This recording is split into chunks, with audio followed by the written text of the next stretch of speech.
எல்லாருக்கும் வணக்கங்க. CM sir, உங்களுக்கும் ஒரு வணக்கத்தை சொல்லிக்கிறேன். ஏன்னா இந்த செய்தியே உங்களுக்கு தான். ஒன்றும் இல்லை சார், கடந்த 24ஆம் தேதி ஒரு வாட்ஸ்அப் கம்ப்ளைண்ட் வந்து மதுரை கார்பரேஷனுக்கு போயிருக்கு சார். அங்கே இருக்கிற கமிஷனர் அதை பார்த்துருக்கார் சார். இன்னைக்கு தேதியே 2 தான் சார். அதுக்கு ஒரு ஆக்ஷன் எடுத்து கார்பரேஷன் ஆளுங்களோட மாட்டுத்தாவணியில் எம்ஜிஆர் பஸ் ஸ்டாண்டு அந்த ஜென்ஸ் டாய்லெட்டில் போய் செக் பண்ணப்போ அதுக்கு ஒரு ஏலம் எடுத்தப்போ ஒரு அமௌண்ட் இருக்குல்ல சார், அதை விட கூடுதலாக அவங்க வசூலிச்சிருக்காங்க சார். அதை செக் பண்ணிவிட்டு சுத்தமாகவும் இல்லை, அதனால் இனிமே இதை கார்பரேஷனே எடுத்து நடத்த போகுது, அதுவும் ஃப்ரீயாக கொடுக்க போகுது அப்படின்னு சொல்லிட்டு ஒரு ஆர்டர் காப்பியை படிக்கிறதுக்கு எனக்கு வாய்ப்பு ஒன்று கிடச்சி சார். இப்போ எனக்கு ஒன்று தோணுச்சு சார், எனக்கு மட்டும் இல்லை, தமிழ்நாட்டில் இருக்க நிறைய பேருக்கு அதுதான் சார் எண்ணம். தமிழ்நாட்டில் எத்தனையோ கார்பரேஷன், எத்தனையோ பேரூராட்சி, நகராட்சி, எல்லா இடத்துலையும் இந்த மாதிரி டாய்லெட் இருக்கும் சார். அது கட்டணம் வசூல் பண்ணி தானே சார் செய்கிறாங்க. என்னென்னமோ பண்ணிட்டீங்க சார். அப்படியே பெண்கள்லாம் அப்படியே ஒரு அசால்ட்டாக வந்து நிற்கிறாங்க. அப்படியே ரோஸ் கலர் பஸ்ஸில் ஏறி வேலைக்கு போகிறாங்க சார்.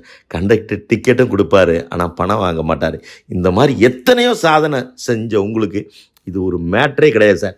திருச்சி பஞ்சப்பூரில் அப்படியே ஏர்போர்ட் மாதிரி பஸ் ஸ்டாண்டு கட்டிகிட்டு இருக்கீங்க சார். எப்படியும் 2 மாதத்தில் திறந்துருவீங்க.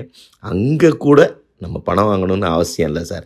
அதனால சீக்கிரமாக தமிழ்நாடு பூரா இருக்கிற, அது பஞ்சாயத்தாக இருக்கலாம், பேரூராட்சியாக இருக்கலாம், கார்பரேஷனாக இருக்கலாம், எங்கே போனாலும் பஸ் ஸ்டாண்டு டாய்லெட்டில் பணம் வாங்க வேண்டாம் சார். தேவையில்லை சார். ஏழை மக்கள் தானே சார் பஸ் ஸ்டாண்டுக்கு வர போகிறாங்க. அவங்கள்ட்ட எதுக்கு சார் நம்ம பணம் வாங்கணும்? நல்லா யோசிங்க சார். உங்களுக்கு தெரியாததை நான் ஒன்றும் பெருசாக சொல்லிட போகிறதில்ல. துணை முதலமைச்சர் சார் வணக்கம். அப்படியே டிஷர்ட் போட்டு எங்களுக்கு ஒரு துணை முதலமைச்சர் கிடச்சிருக்காரு.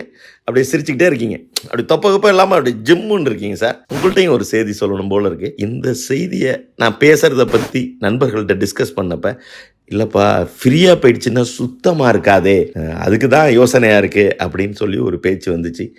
உங்கள் மேலே எனக்கு நம்பிக்கை இருக்குது சார்.